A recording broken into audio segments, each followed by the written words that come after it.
Fofinhos, bom dia, boa tarde, boa noite. Mais uma vez cá estamos para finalizarmos aqui hoje o nosso conteúdo de colocação pronominal. Na semana passada nós trabalhamos as regras de próclise, né? Ficou faltando falar das regras de mesóclise e ênclise. Eu resolvi fazer logo essa aula hoje, porque era para ter feito ontem, mas ontem eu passei praticamente o dia todo terminando as provas. E eu queria passar um exercício hoje para vocês também terem esse final de semana para estudar para a prova na segunda, e segunda-feira a gente fazer uma revisão em cima dos exercícios que eu vou postar lá no sala de aula, tá?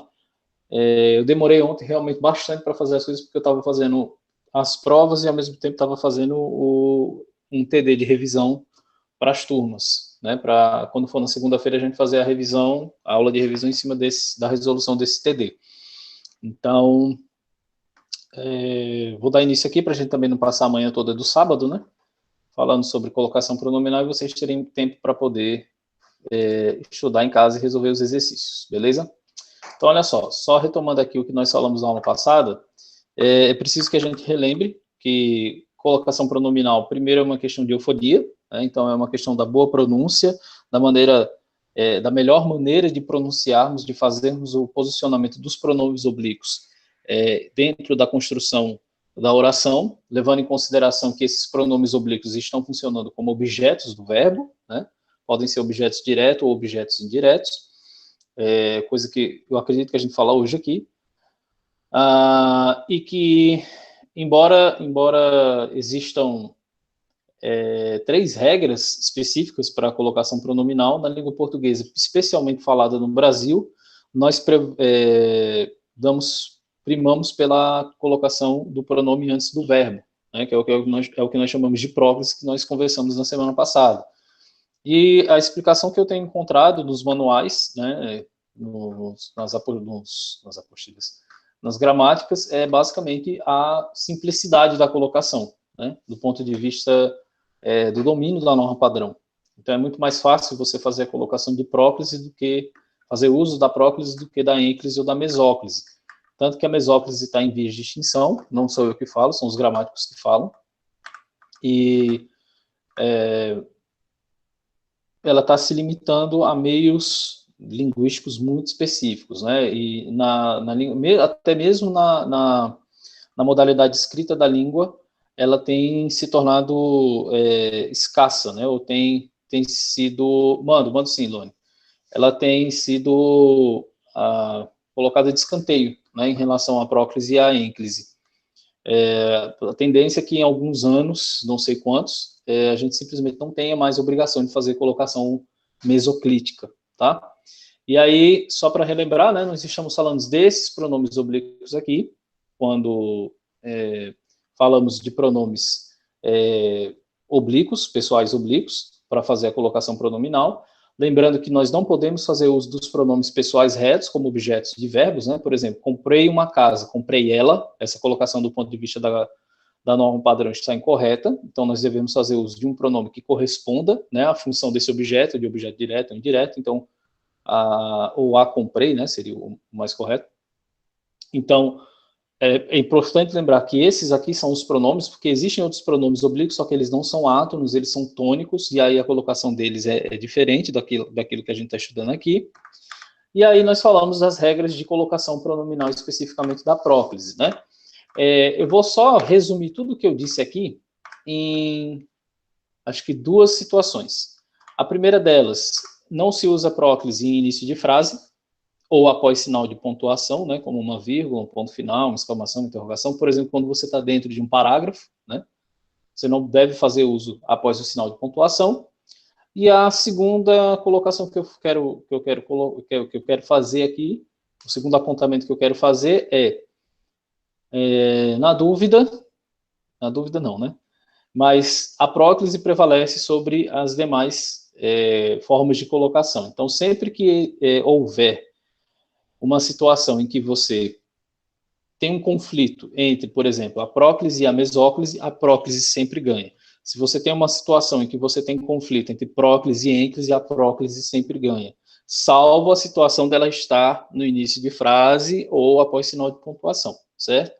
A mesóclise e a ênclise, elas são equivalentes. Na verdade, elas são equivalentes porque as formas em que você se vê obrigado a fazer uso dessas duas colocações, elas não se confundem. Porque o que acontece? A mesóclise, ela é bem específica para duas formas verbais, tá? Para dois tempos e modos verbais. O futuro do presente e o futuro do pretérito. Nós estudamos bastante essas flexões verbais, né? Nós trabalhamos aquela tabelinha lá. Vocês ficaram de saco cheio de preencher tabela com tempo primitivo e derivado, mas essa daqui, aqui é onde a gente começa a colher os frutos, se você realmente preencheu, se você fez esse esforço e entendeu o propósito, né, da flexão verbal. Então, quando a gente fala de futuro de presente, o futuro do pretérito, né, aqui a gente está falando do modo indicativo especificamente, apesar de que no futuro do futuro do pretérito do subjuntivo não há muito sentido em falar, porque sempre vai ter uma conjunção, né? E nós vimos lá que a conjunção é um termo atrativo de próclise, então não faz muito sentido a gente falar do futuro do pretérito do subjuntivo, então a gente está se referindo aqui aos tempos do futuro do indicativo, tá? E nessas duas situações, e aí como a gente já falou, né? Salvo uma situação que você se veja obrigado a fazer uso da próclise, você deve fazer uso da mesóclise. Então, só lembrando, mesóclise por quê? Meso, né? Prefixo de origem grega que dá a ideia de meio.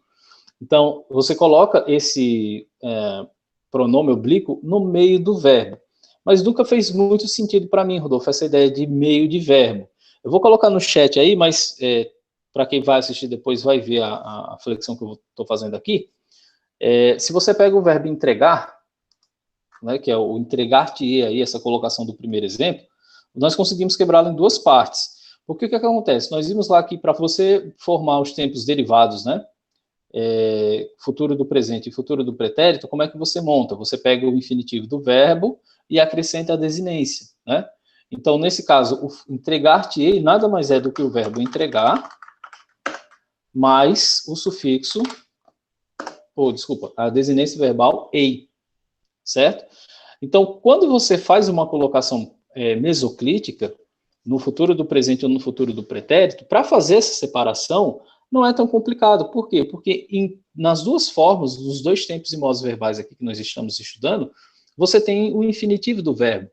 E esse infinitivo te ajuda a identificar onde você vai fazer a separação do verbo em duas partes para que você consiga inserir o pronome ali no meio. Então, no primeiro exemplo, eu tenho aqui, olha, entregar-te-ei os documentos hoje. Dar-lhe-iam uma nova oportunidade? O que acontece? Você tinha o verbo entregarei. E aqui, ó, lembre, por que é futuro? É uma ação que ainda está por acontecer. Futuro do presente, por quê? Porque eu tenho a certeza de que naquele futuro essa ação vai acontecer. Só lembrando que quando eu falo dessa ideia de certeza, em relação à entonação, né?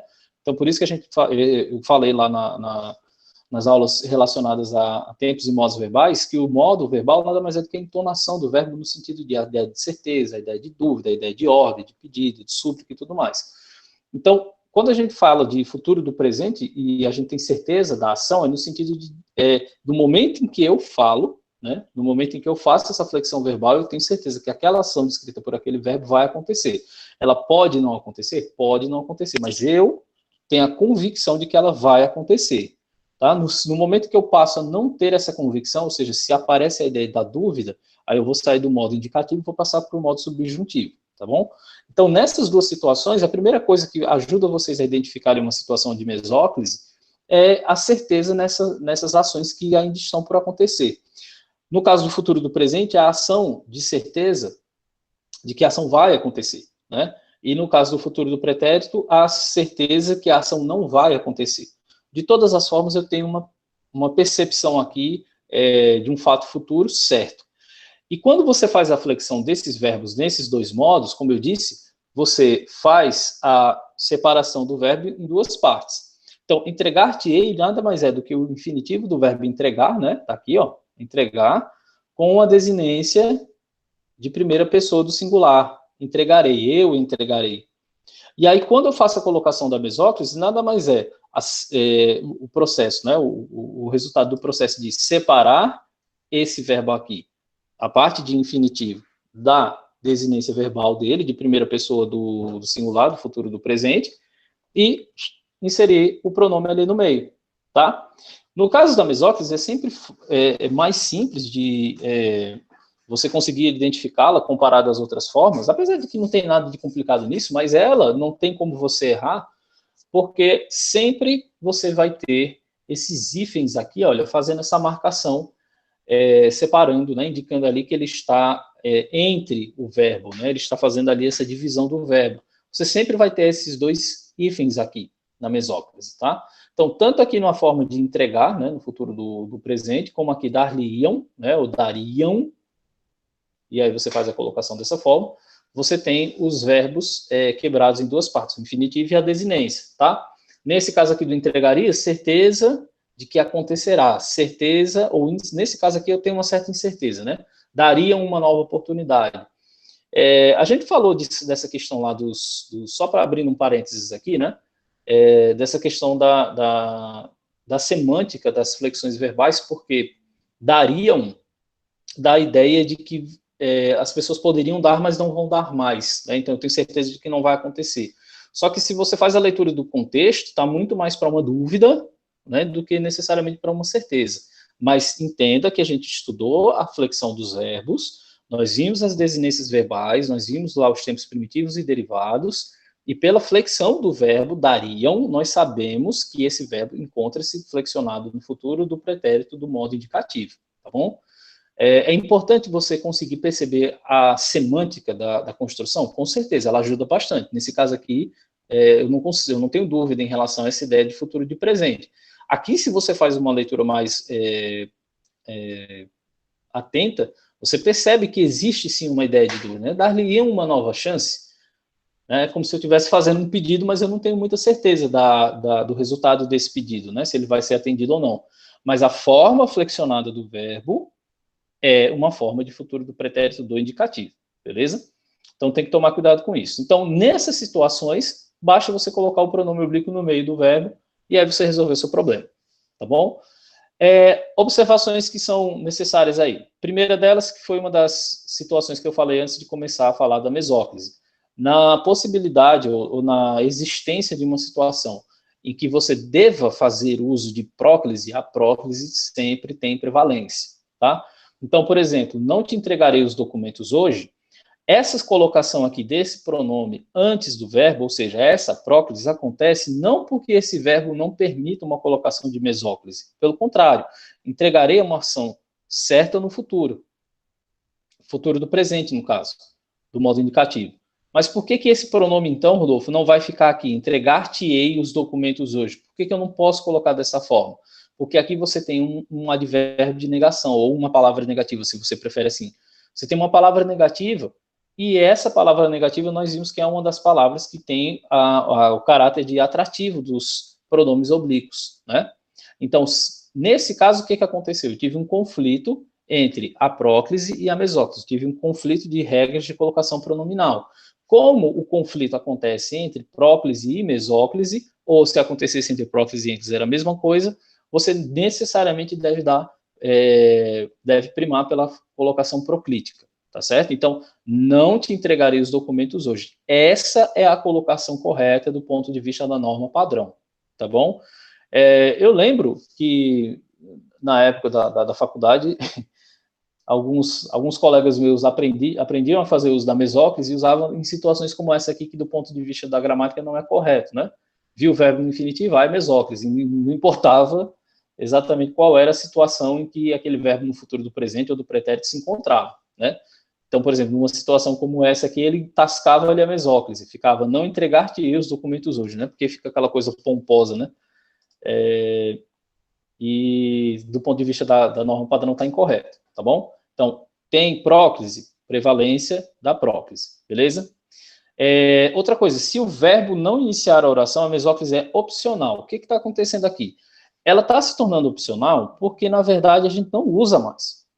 Na prática, essa ideia de opção aqui é meio que um período de transição entre a obrigatoriedade da regra e a inexistência da regra. Então, o que a gente está fazendo? Como ninguém está usando mais mesóclise mesmo, né? A gente está meio que afrouxando para depois a gente tirar e não fazer mais tanta falta. Então, tem gente que já não usa mais, porque ou não sabe, ou porque prefere fazer as outras colocações pronominais e sabe que a gramática permite, então vamos deixar esse meio termo aí de facultatividade para que o falante decida, né? Lembrando que, assim, na norma padrão, na modalidade oral da língua, você tem que tomar esse cuidado em fazer sempre um ajuste de contexto, né? Então, você tem que sempre se adequar o nível de linguagem ao seu interlocutor. Então, dependendo de com quem você está falando e até mesmo o propósito daquele contexto de comunicação, você tem que saber o momento de usar ou não determinadas expressões, determinadas colocações. Então, assim, em meios mais formais, como os ambientes jurídicos, por exemplo, você vai encontrar, né, pessoas falando, seus amigos dar-lhe-iam nova oportunidade. Você vai ouvir, estou falando por experiência própria. Você vai encontrar as pessoas falando dessa forma, porque aquele ambiente ali permite o uso da mesóclise, tá? E as pessoas sabem como fazer o uso dela. Em ambientes menos formais, é muito mais improvável de se ouvir uma colocação mesoclítica, certo? Não significa dizer que você não possa ouvir, mas é improvável, tá? No texto escrito, na modalidade escrita da língua, o ideal seria que todo mundo fizesse uso da mesóclise quando fosse necessário. Mas essa segunda regra aqui está afrouxando essa obrigatoriedade da mesóclise, justamente por quê? Porque ele já não mais corresponde à maneira como nós nos comunicamos oralmente, tá? É importante vocês entenderem que, só para encerrar esse tópico, a gramática padrão, ela tenta, a gramática normativa, ela tenta trazer os padrões de comunicação, entender como eles funcionam e normatizá-los, não no sentido de criar uma regra a partir dele, é de torná-lo regra. Então, aquilo que a gente estuda em língua portuguesa ao longo do ensino médio, do ensino fundamental, nada mais é do que uma tentativa dos gramáticos representarem de uma maneira mais organizada, mais ordenada, a maneira como os falantes fazem uso da língua. Óbvio que muita coisa vem da língua latina, né? Como a nossa língua mãe, muitas das regras a gente herda do latim. Só que do surgimento da língua portuguesa para cá, né? E vamos dizer assim, do falecimento do latim, já tem no mínimo 500 anos, né?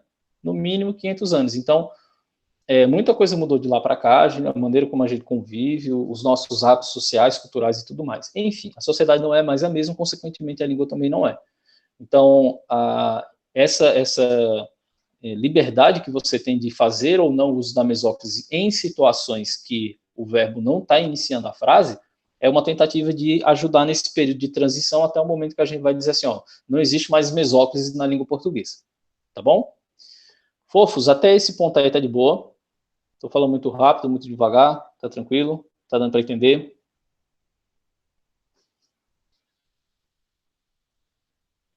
Não, sou eu, não sei que entendeu. Pronto. Letícia, Cauã, Eric, beleza.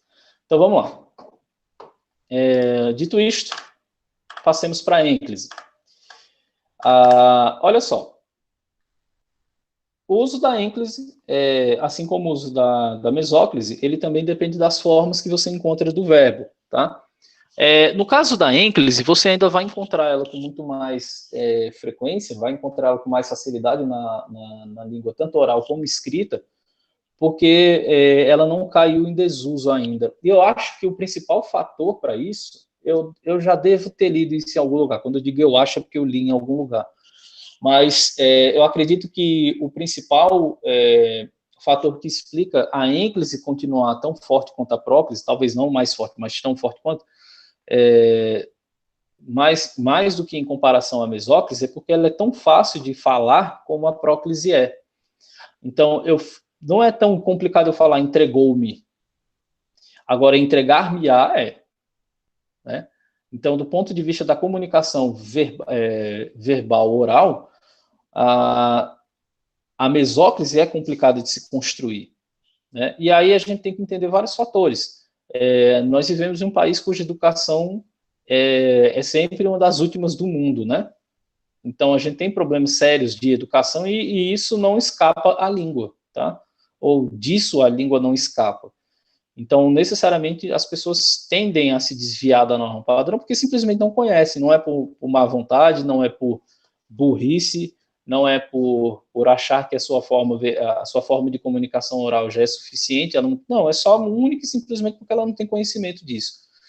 E a ênclise, apesar de tudo, ainda é uma forma que você encontra no cotidiano das pessoas, né? Você ainda escuta as pessoas falando, talvez bem menos do que a próclise, mas você ainda escuta. Mesóclise não, né? Eu lembro até do Temer, teve um auezinho que foi feito porque ele fez uma construção de mesóclise num discurso que ele estava dando. O Temer foi, independentemente de questão política, ele foi professor de direito por muitos anos, né? Então é natural que ele tenha essa coisa arraigada nele, né? Esse uso de mesóclise faça parte do vocabulário comum dele, porque ele está acostumado a fazer uso daquilo ali. Mas foi feito, eu lembro que fizeram até um artigo na Veja, eu não lembro exatamente quem foi que escreveu, mas eu li esse artigo, e ele falava dessa questão da mesóclise. Lógico, ele trazia várias outras coisas ali dentro do artigo, mas a questão falou-se da mesóclise porque o presidente usou. Tamanho espanto que é para o brasileiro médio, né, fazer uso de mesóclise. Então, a ênclise, ela foge um pouquinho desse problema da mesóclise, você ainda consegue perceber o uso dela de maneira recorrente, tá? Então, normalmente, quando é que você usa a ênclise? Só que, como eu disse, são casos, né, são situações em que você deve utilizar. Então, se você inicia a oração, por que você vai iniciar com a ênclise? Porque a gente já viu que não pode começar com próclise, né? E lembrem, depende do verbo, depende da forma verbal. Porque aqui está assim, ó, entregou, pretérito perfeito, né? Eu tenho certeza que essa ação aconteceu e ela foi lá finalizada no momento em que, antes do momento da fala, ela já havia sido finalizada. Então, eu sei que esse verbo aqui está no pretérito perfeito. Agora, se fosse entregará, não seria entregará-me. Seria entregar-me-á. Obrigatoriamente, eu deveria fazer uso de mesóclise, né? Então, você tem que levar em consideração que não é só porque está no início da frase, é porque está no início da frase e não existe aqui uma colocação de mesóclise, uma possibilidade de uso de mesóclise, né? O verbo está no pretérito perfeito, ele não está no futuro, nem do presente, nem do pretérito, tá?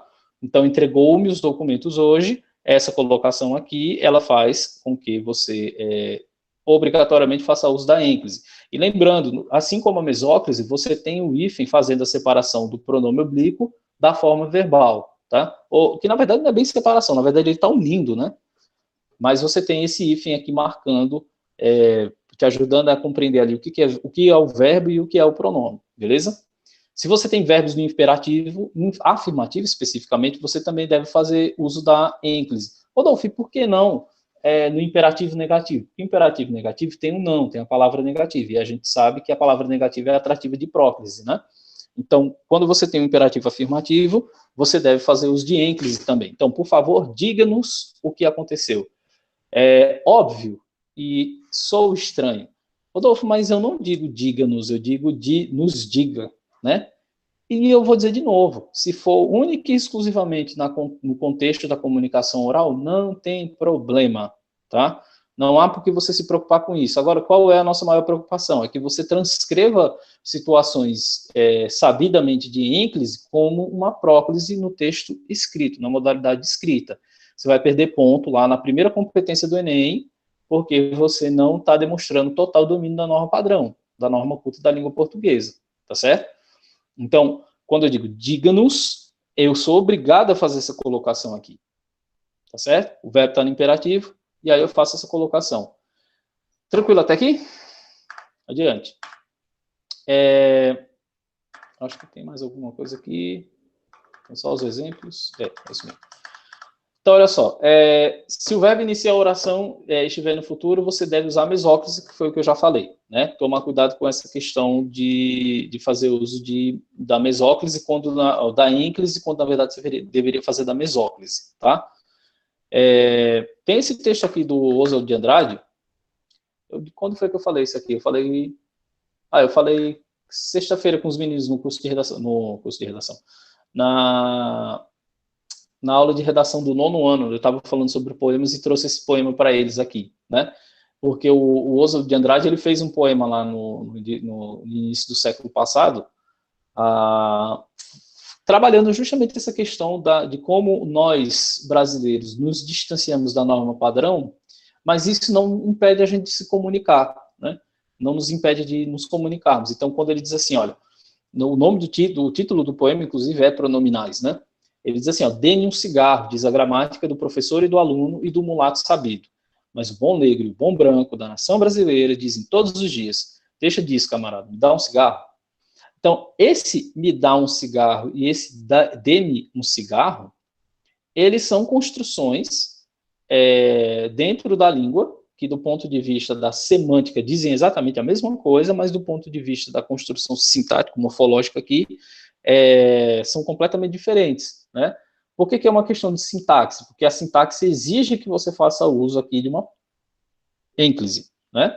Mas a construção normal de sintaxe que o brasileiro faz é a próclise. Lembrando que a sintaxe é a parte da gramática que estuda a estrutura das frases, a maneira como os componentes se organizam dentro da construção das orações, né, das frases e das orações.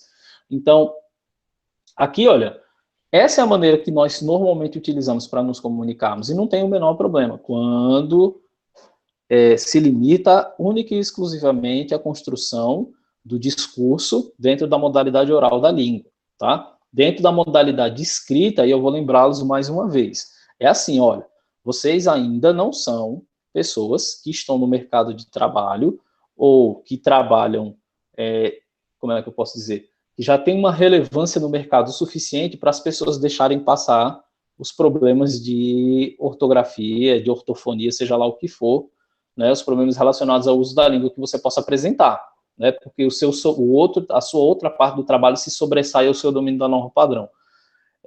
Você não é um jornalista de renome para fazer uma colocação dessa dentro do texto, a pessoa saber que você está fazendo uma construção ali de maneira irônica, por exemplo, ou para tentar se aproximar do leitor. Enfim, bote sempre na cabecinha que vocês estão fazendo o uso da língua nesse primeiro momento, primeiro para conseguir uma vaga no ensino superior, nas instituições de ensino superior, para depois adentrar o mercado de trabalho. Então, você ainda não é um escritor renomado que acha que pode se livrar das imposições que a norma padrão determina, tá? Então, assim, volto a dizer, você tem sim que se preocupar com isso aqui, porque embora no dia a dia isso aqui simplesmente não afete em absolutamente nada a sua vida, pelo menos por enquanto, não afete absolutamente em nada a sua vida, mas você tem uma provinha do Enem para fazer o ano que vem, você tem os vestibulares para fazer, você tem os concursos para prestar, as vagas de emprego e entrevistas que você precisa passar, tá? Então, bote na cabeça de vocês que esse tópico de colocação pronominal é demasiado importante justamente porque vocês precisam fazer uso disso aqui na modalidade escrita da língua e em ambientes cuja formalidade se sobressai, tá bom? Continuando aqui, em relação aos tempos compostos e às locuções verbais. Primeiro, vamos só lembrar, né? Tempo composto e locução verbal não é sempre a mesma coisa, né? Então, no caso do pronome oblíquo, ele vai ser enclítico em relação ao verbo principal se estiver no infinitivo ou no gerúndio, nunca se estiver no particípio. Preste atenção, que quando você tem o tempo composto, necessariamente o segundo verbo da construção da forma verbal, ele é um verbo no particípio. Lembrando, particípio de comprar, comprado, particípio de andar, andado, particípio de compor, composto, né? Porque tem esses particípios que a gente chama de particípios irregulares e tudo mais. Nas formas verbais em que você tenha esse segundo verbo na forma de particípio, você não deve fazer uso da ênclise, tá? Agora, por exemplo, eu quero contar-lhe a verdade, quero contar é uma locução verbal. E esse segundo verbo aqui, olha, é o seu verbo no infinitivo. E aí, no infinitivo, sim, você pode fazer uso da ênclise. Rodolfo, eu não poderia colocar assim, não. Eu quero lhe contar a verdade. Aí eu vou dizer de novo. Você até pode. Você deve? Não, você não deve. Porque a norma padrão pede que você faça uso da ênclise, porque o verbo está no infinitivo. Tá certo?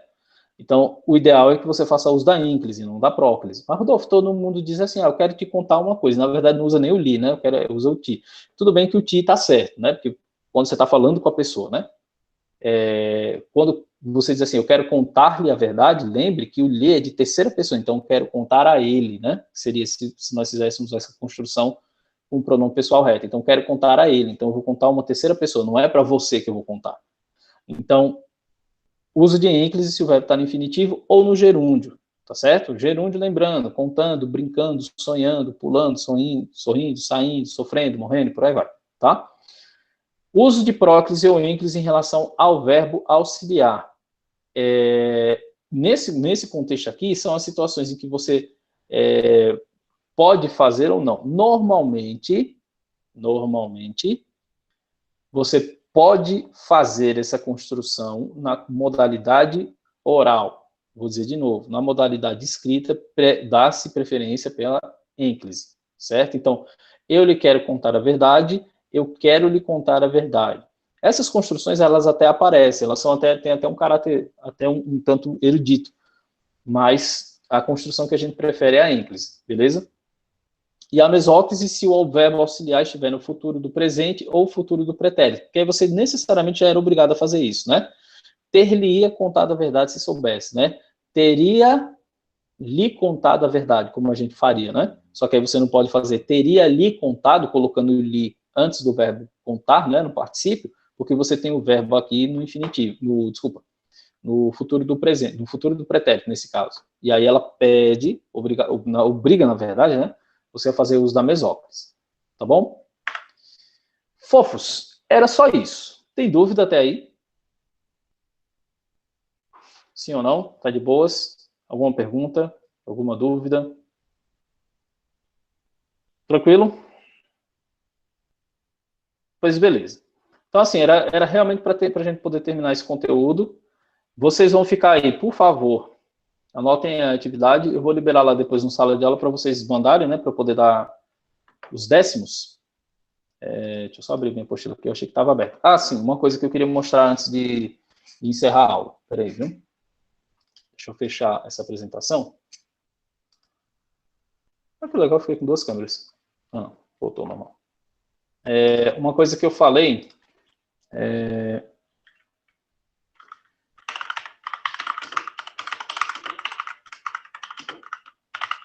eu ver se eu acho aqui a tabelinha que eu tinha achado um dia desse, que ela é bem bonitinha.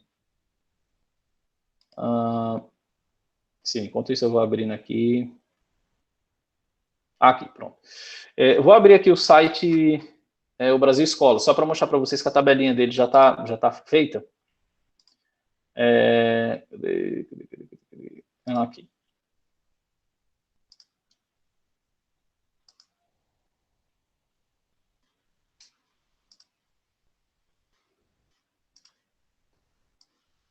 Deixa eu só tirar ele do lugar aqui.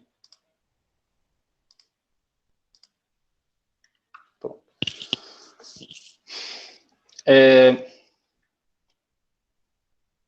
Pronto, tá todo mundo vendo aí direitinho, né?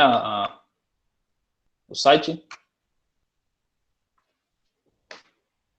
Pronto, era só o que eu queria falar com vocês em relação a essa função sintática dos pronomes oblíquos, tá? Para a gente não passar por cima disso aqui. Tá, eu estou aqui no site do Brasil Escola, né? Já tem a tabelinha pronta, então já facilita a nossa vida.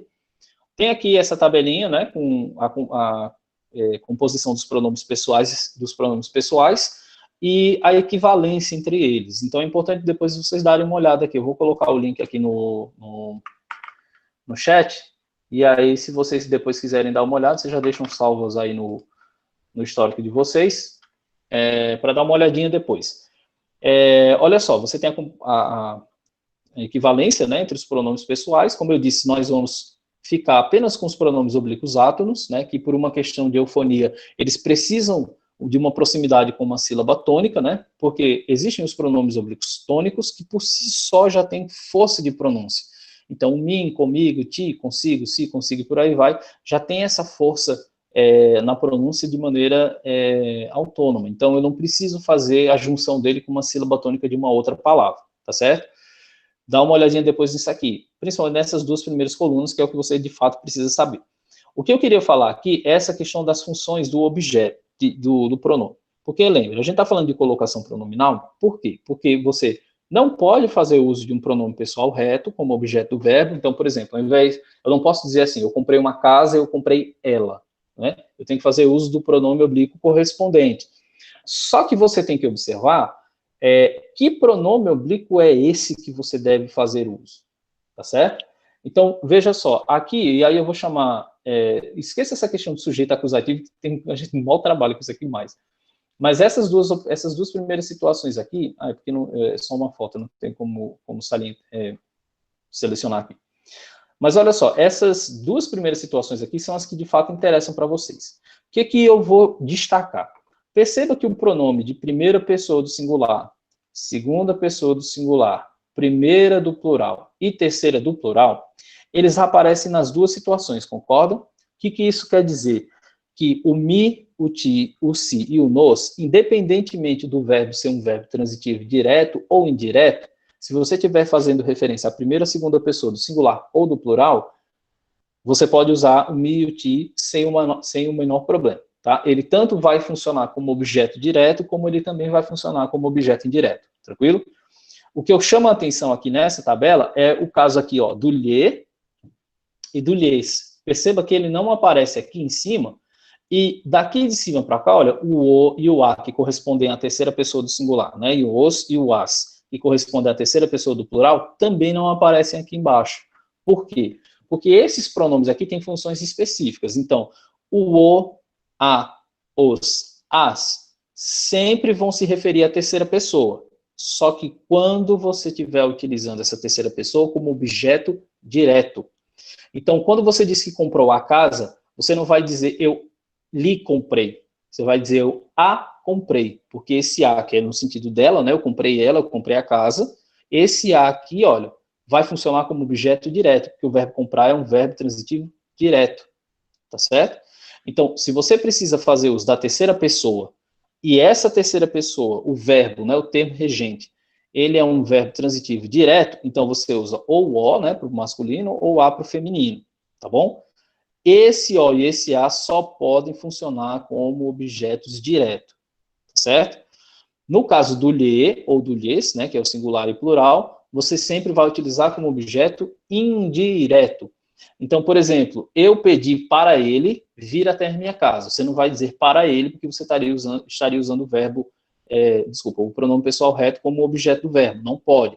Então, o que você tem que fazer? Tem que usar um pronome pessoal oblíquo de terceira pessoa. Você vai usar o ou o a? Não. Por quê? Porque quando você diz que pediu para ele, esse para é uma preposição.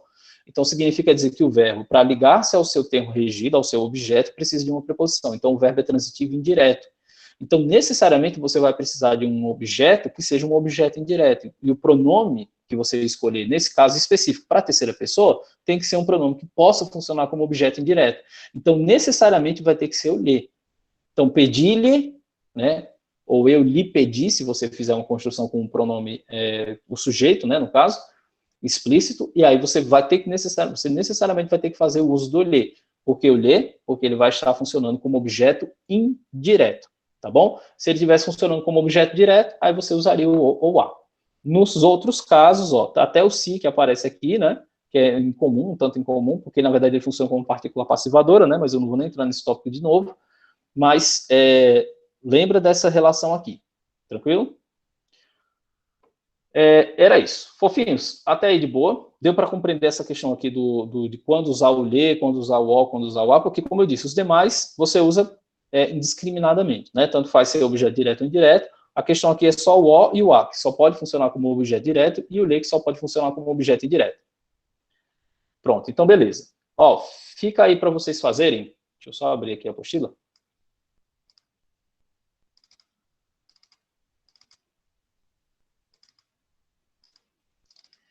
Ficam as atividades da página.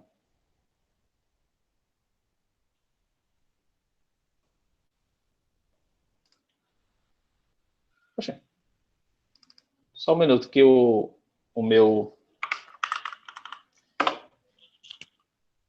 Adobe pediu para eu logar na minha conta, como se eu estivesse usando software pirata, de lascar um negócio desse. Só um minutinho.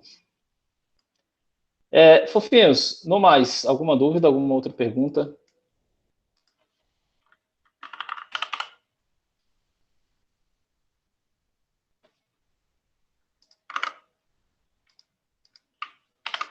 Sim ou não?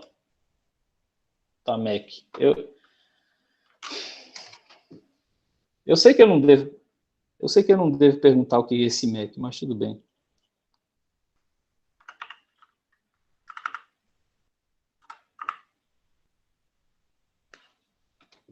Deixa eu só carregar minha conta aqui. Que a Adobe agora está com essa frescura de você ter que estar logado. Ah, Jesus. Que vida difícil essa minha, né? Pronto. Ficam para vocês aí as páginas...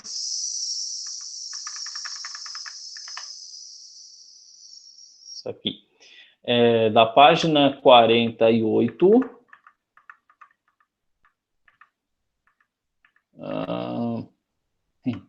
Página 48 a página 61. Tá certo? Página 48 a 61. Ok? Serve como revisão.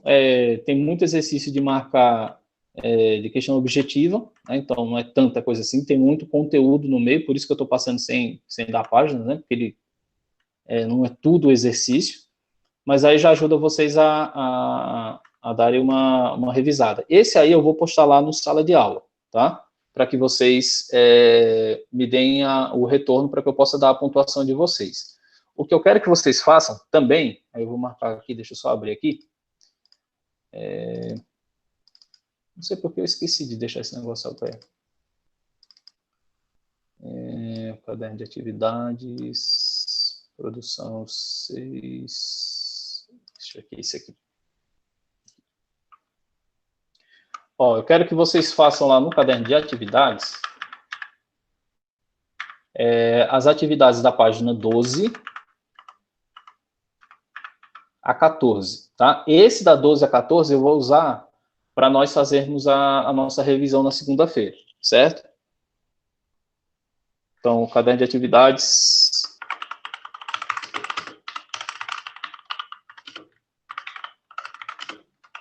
Página 12 a 14. Tranquilo? Fofos, até aí de boa. Eu vou lançar logo lá no WhatsApp de vocês, para não esquecer também, que aí o pessoal que está dormindo ainda...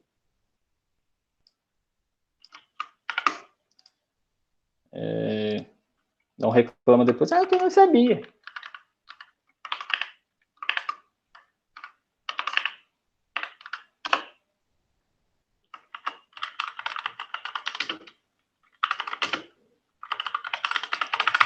Então, fofos, tranquilo, né? Posso encerrar? Pois beleza. Então, vou finalizar aqui a gravação. Terminando de subir, eu coloco na plataforma, aviso lá no grupo para vocês poderem dar uma revisada. Tranquilo? Cheiro do tio, saudades, até mais.